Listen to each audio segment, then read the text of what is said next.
In today's video, I'm going to teach you how to change colors in a template.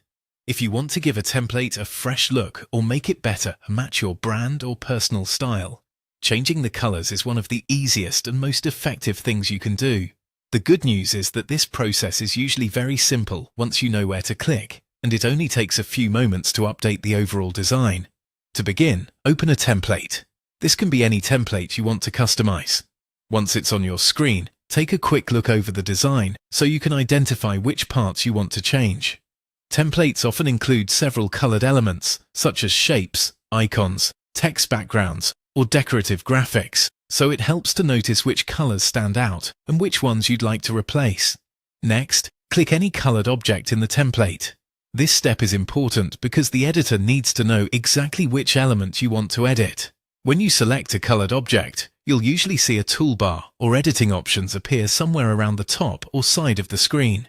If nothing changes right away, just make sure you've clicked directly on the object itself and not the empty background. After that, select the color box.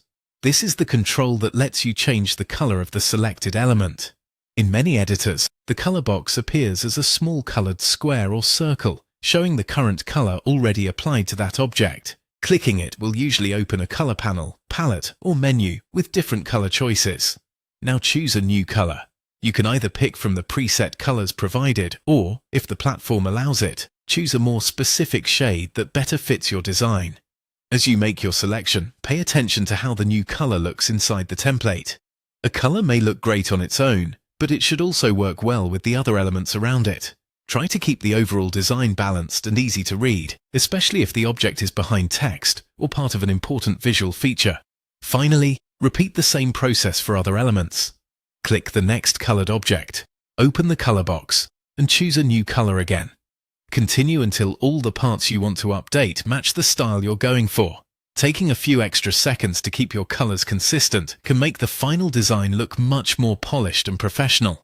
And that's how to change colors in a template quickly and easily.